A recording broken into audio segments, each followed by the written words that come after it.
سوچ میں, اس کی سپیڈ میں, مگر جو افسر کی ڈیلیوری ہے وہ ماحول پہ ڈیپینڈ کرتی ہے. اب وہ شہباز شریف کے دور میں یہ جو کام کر رہے تھے وہ ٹوٹل کانفیڈنس پہ کام کر رہے تھے, ان کو پتا تھا کہ وہ ان کی سپورٹ اس کو ٹوٹل حاصل ہے اور وہ سپورٹ کرے گا, اور اس وقت نیب وغیرہ کا اتنا خطرہ نہیں تھا, یہ نیب پہ پکڑ دھکڑ نہیں ہو رہی تھی. صحیح.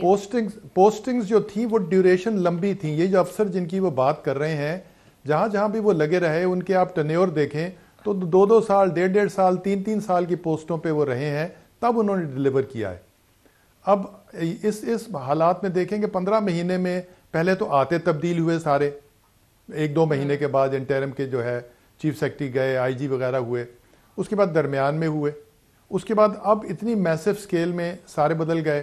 تو اب کوئی بھی افسر جتنا بھی اچھا ہو, وہ جب کسی جگہ جاتا ہے تو اس کو 3-4 مہینے لگتے ہیں سیٹل ہونے میں, اس کو اس جگہ کے, اس علاقے کے, اس محکمے کے بندوں سے شناسائی, اس کے اسپیسیفک رولز سے اگر اس نے پہلے اس پہ کام نہ کیا ہو تو 3-4-5 مہینے لگتے ہیں سیٹل ڈاؤن ہونے میں. اب وہ پھر 3-4-5 مہینے ہر ڈی سی او کو, ہر سیکرٹری کو ان اینی کیس لگیں گے, اور اگر 3-4-5 مہینے کے بعد پھر بےتابی ہو جائے گی تو پھر تبدیل ہو جائیں گے. تو وہ مطلب یہ سائیکل چلتا رہے گا. سو اب ان کو اگر انہوں نے کر لیا ہے 15 مہینے کے تجربے کے بعد, ایک تو پیشنس کے ساتھ پرسیویئر کرنا چاہیے, اور تبدیلی جو ہے وہ وقت دینا چاہیے ہر بیوروکریٹ کو کہ وہ ڈیلیور کر سکے. جی ہاں, مطلب یہ ہے کہ کچھ تو یہ لوگ کہہ رہے ہیں کہ وہ, میں نے کسی افسر سے بات کر رہا تھا تو وہ کہہ رہے تھے یہ تو تبدیلی سرکار ہے, کہ وہ تبدیلیوں میں زیادہ ہے. تو اس وجہ سے میری ریکویسٹ ہوگی سرکار سے کہ اب ان کو تھوڑا ٹائم دیا جائے. دوسرا یہ ہے کہ جو ان کے جینون مسائل ہیں, کس وجہ سے وہ کام نہیں کر رہے. وہ کہہ رہے ہیں کہ بیوروکریسی کوآپریٹ نہیں کر رہی. بھائی ایک افسر ہے, وہ اگر نوکری پہ آیا ہے, اس کا ایک سرٹن پرائیڈ ہے, ایک جو اس نے کی ہوئی ہے, وہ کیوں نہیں کام کرنا چاہے گا اگر اس کو ماحول ٹھیک ملے گا.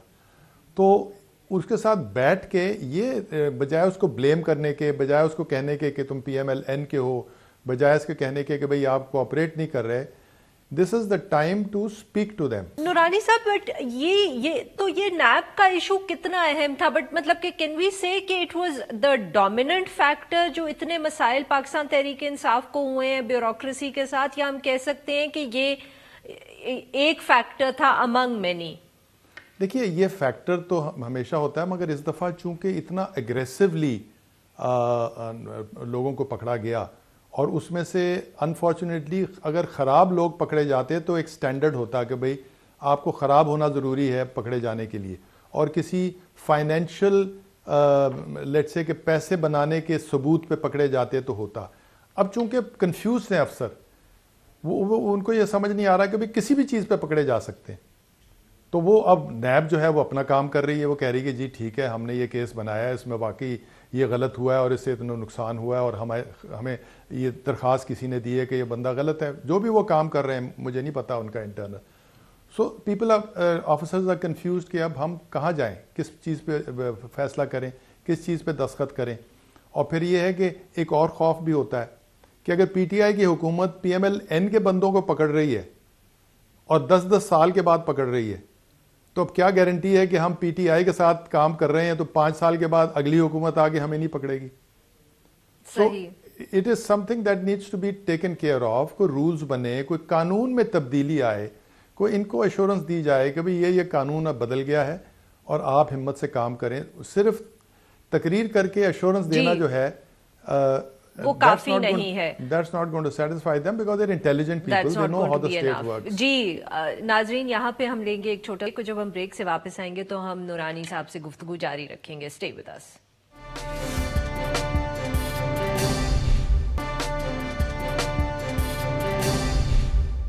ویلکم بیک ناظرین, ہم گفتگو کر رہے ہیں تسنیم نورانی صاحب سے, اور ہم بات کر رہے ہیں جو بیوروکریسی کے اندر بہت زیادہ چینجز کیے گئے ہیں پنجاب کے حوالے سے. نورانی صاحب, بریک پہ جانے سے پہلے آپ بات کر رہے تھے اکاؤنٹیبلٹی کی, اور اس کی وجہ سے کتنے مسائل یا ایک خطرہ سا محسوس کری ہے بیوروکریسی. تو اسی حوالے سے ایک جو 2 نام سامنے آتے ہیں جن کی بہت بات ہوتی ہے, فواد حسن فواد اور احد چیمہ, کہ ان دونوں کو کافی عرصے سے ڈیٹینشن میں رکھا ہوا ہے. Is this an issue that affects the bureaucracy? کیا نیب کہ جو ڈر ہے وہ ایک جنرل ڈر نہیں ہے؟ اس کے اندر اتنے ہائی پروفائل لوگ یا اتنے ہائی پروفائل بیوروکریٹس اتنے عرصے سے اگر کسٹڈی میں ہیں تو کیا اس کا بھی ایک امپیکٹ ہوتا ہے بیوروکریسی پہ؟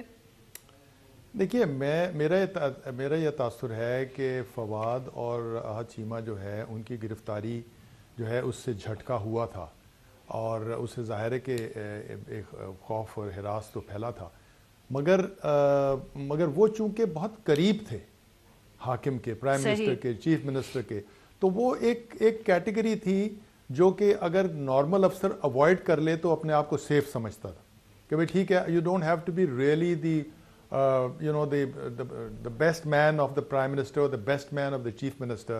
As long as you're not there, you're safe, because وہ تو ایک جب یہ حکومت آئی تھی تو انہوں نے کہا جی ان کا کون سا سب سے رائٹ ہینڈ مین ہے جو ہر کام کرتا تھا، تو انہوں نے پکڑ لیا اور ان کو ظاہر ہے لمبی سزا مل رہی ہے، تو وہ ایک حد تک سر اگر یہاں میں جی اسی کے ساتھ ایک اور سوال، کیونکہ آپ نے جس طرح اس کو ایکسپلین کیا کہ یہ پاکستان تحریک انصاف سے بھی یہ بات آتی ہے اور ویسے بھی ہم بہت بات کرتے ہیں کہ اب بیوروکریسی شاید ہماری بہت زیادہ سیاسی یا پولیٹیسائز ہو گئی ہے، تو اس کے اندر آپ جو بات کریں وہ بھی فٹ ان ہوتی ہے کہ پھر ہم یہ کہہ سکتے ہیں کہ بیوروکریسی میں کچھ ایسے لوگ ہیں جو کسی ایک سیاسی جماعت کے بہت قریب ہو جاتے ہیں اور شاید اس کی وجہ سے پاکستان تحریک انصاف جو پہلی دفعہ پاور میں آئی ہے اس کو بھی پھر بہت ریزرویشنز ہیں یا وہ بھی گھبراتے ہیں بیوروکریسی سے کیونکہ یہ بات کرتے ہیں کچھ سینئر منسٹرز؟ نہیں، بالکل ایسے ہیں، میں بالکل مانتا ہوں کہ ایسے افسر ہیں اور ایسے ہوتے ہیں جو سیاسی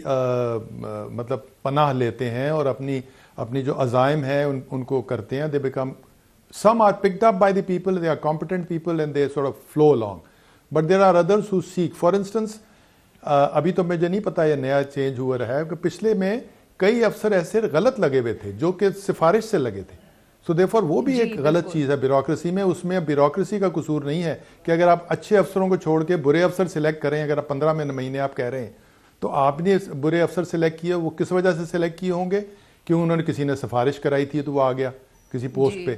تو دیرفور وہ الٹیمیٹلی یا وہ بھی کسی کے بلو آئیڈ بوائز تھے، کیونکہ کچھ اس طرح کی اطلاعات ہیں کہ شاید چیف منسٹر کے یا اور جو پارٹی کے سینئر لوگ ہیں ان کی جو چوائسز تھیں وہ بیوروکریسی میں لگی ہوئی تھیں اور وہ ایفیکٹو نہیں تھی، ان کو اب ہٹایا گیا ہے. جی بالکل، اور ایسے ہی ہے نا. But ultimately the buck stops at the top. یہ عجیب سی بات ہے کہ ٹیم کے 10 پلیئر تو چینج ہو گئے پر 11واں پلیئر جو ہے کیپٹن وہ جو اچھا ہے. سو دیرفور دیر از سم ڈسکنیکٹ کہ اگر اتنے حالات خراب ہیں کہ آپ کو سارے کے سارے ڈی سی، سارے کے سارے سیکٹری آلموسٹ چینج کرنے پڑے، تو پھر اس کا مطلب ہے کہ وہ نظام ٹھیک نہیں چل رہا اور اس میں کیپٹن جو ہے اس کی بھی ذمہ داری کچھ ہونی چاہیے. تو وہ کپتان سر آپ پروونشل لیول پہ کہہ رہے ہیں یا فیڈرل لیول پہ کپتان کی بات کر رہے ہیں؟ نہیں، ابھی تو میں پروونشل لیول پہ کہہ رہا ہوں، مگر فیڈرل لیول پہ بھی ہو سکتا ہے کہ پرائم منسٹر کو اتنا ڈائریکٹلی نہیں کرنا چاہیے. They should be, for instance اگر ان کا اسٹیبلشمنٹ سیکٹری ہے یا ان کا کیبنٹ سیکٹری ہے، پکڑیں اس کو، تبدیل اس کو کریں کہ اگر تمہاری بیوروکریسی کام نہیں کر رہی تو میں نے تم پہ چھوڑا ہوا ہے کہ تم نے اپنے فیڈرل سیکٹریز سلیکٹ کرنے ہیں. میں نے سنا ہے کہ ایک کمیٹی بن گئی ہے جو سلیکٹ کرتی ہے فیڈرل سیکٹری اور اس کمیٹی میں اس منسٹری کا منسٹر بھی بیٹھتا ہے. تو منسٹر اور سیکٹری میں تو عام طور پہ چیک اینڈ بیلنس کا ایک رول ہوتا ہے. تو اگر منسٹر نے سیکٹری کو سلیکٹ کرنا ہے صرف تو پھر چیک اینڈ بیلنس نہیں رہتا. یہ فیڈرل لیول پہ ان کو سوچنا چاہیے. تو پرائم منسٹر کو اپنے آپ کو اتنا انوالو نہیں کرنا چاہیے. اگر اس کے کیبنٹ سیکٹری ہیں یا اسٹیبلشمنٹ سیکٹری، ہمارے نظام میں اسٹیبلشمنٹ سیکٹری از دی باس جو فیصلے کرتا ہے کون کس نے جانا ہے، اس پہ آپ ایک اور اپنا اسٹیبلشمنٹ منسٹر کو ذمہ دار ٹھہرا دیں. اسٹیبلشمنٹ منسٹر ہمارے نہیں ہے، اس کی ذمہ داری ہونی چاہیے بجائے خان صاحب کے. خان صاحب کو تو اسٹیبلشمنٹ منسٹر کو ذمہ دار ٹھہرانا چاہیے کہ یار یہ کمپلینٹ آ رہی ہے، why have you selected those wrong people. Sir establishment minister کون؟ آئی مین آپ کس کو ریفر کر رہے ہیں اسٹیبلشمنٹ منسٹر؟ مطلب اسٹیبلشمنٹ کا منسٹر جو ہے وہ میرا خیال ہے وہ نہیں ہے اپنا ارباب صاحب یا اچھا صحیح جی صحیح، وہ ارباب شہزاد صاحب بیوروکریٹ خود سے وہ میرا خیال ان کا وہی اسی قسم کا ڈیزگنیشن ہے. تو ان پہ چھوڑ دینا چاہیے اور ذمہ داری ان کی ہونی چاہیے کہ اگر بیوروکریسی نہیں کام کر رہی ایٹ دا فیڈرل لیول تو ہی شوڈ بی آنسریبل کہ بھائی تم نے اگر فلاں بندہ پوسٹ کیا تھا why is it not working rather than the prime minister acting. اسی طرح پروونس میں chief secretary is the boss, you have to ask him کہ بھائی تمہارے یہ نہیں ہو رہا. اگر آپ جب ڈائریکٹلی انٹرفیئر کرنا شروع کر دیتے ہیں, جب آپ سلیکشن خود کرنا شروع کر دیتے ہیں, تو پھر افسر بھی چیف سیکرٹری یا اسٹیبلشمنٹ سیکرٹری یا منسٹر فار اسٹیبلشمنٹ پہ لک اپ نہیں کرتا, وہ ڈائریکٹلی سفارش تلاش کرتا ہے. سر آپ بیسکلی کہہ رہے ہیں کہ ڈی سینٹرلائز کرنا چاہیے, ڈیلیگیشن ہونی چاہیے تاکہ آپ لوگ اور سپروائز کریں اور وہ جواب دہ ہوں اگر کوئی پھر چیز کام نہیں کر رہی. شہباز شریف صاحب کا بھی شاید یہی قصور تھا اور اب عمران خان صاحب بھی یہی کر رہے ہیں. ڈی سینٹرلائز ورڈ نہیں ہے, ورڈ یہ ہے کہ جس کا کام ہے وہ کرے. آپ چیف آف آرمی اسٹاف کو جب لگاتے ہیں تو آپ اس کو یہ نہیں بتاتے کہ تم نے ڈیو کمانڈر کس کو لگانا ہے اور کور کمانڈر کس کو لگانا ہے, وہ فیصلہ کرتا ہے. اس وجہ فوج ٹھیک چل رہی ہے. آپ آئی جی کو لگاتے ہیں تو اس کو یہ نہیں پوچھنا چاہیے کہ آپ ڈی پی او پاک پٹن کس کو لگانا ہے, وہ آئی جی کا کام ہے. آپ کا صرف کام ہے کہ پاک پٹن میں ٹھیک کام ہو رہا ہو. تو یہ جب تک یہ لائن آف کمانڈ کو آنر نہیں کریں گے, ویلیو نہیں کریں گے, جب تک اپنی مجبوریوں پہ ہی کہتے رہیں گے کہ جی ہم کیا کریں, ہم نے ووٹ لینے ہیں, ہم نے ایم پی ایس کی بھی بات سننی ہے, ایم این ایس کی بھی بات سننی ہے, تو جب تک کھچڑی پکاتے رہیں گے تو افسروں کو آپ برا بھلا کہہ لیں, ان کو آپ جو کچھ بھی کرتے وہ تو یہی رہیں گے اور اسی طرح کام کریں گے. سو دیئرفور یو ہیو بہت بہت شکریہ تسلیم نورانی صاحب, آپ نے ہم سے بات کی. ناظرین پہ لیں گے ایک چھوٹا سا بریک, اور جب ہم بریک سے واپس آئیں گے تو ہم بات کریں گے موڈیز کی ریٹنگز کی, جنہوں نے پاکستان کی جو ریٹنگ ہے اس کو چینج کر دیا ہے اور حکومت اس کو ایک بہت بڑی کامیابی قرار دے رہی ہے. اسٹے ود اس.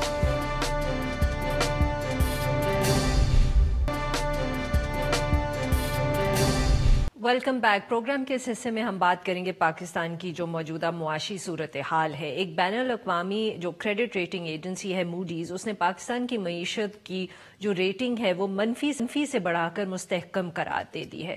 ساتھ میں انہوں نے اس امید کا بھی اظہار کیا ہے کہ مالی خسارے میں کمی اور جو معاشی پالیسیز ہیں ان کے اندر استحکام جو ہے وہ جاری رہے گا.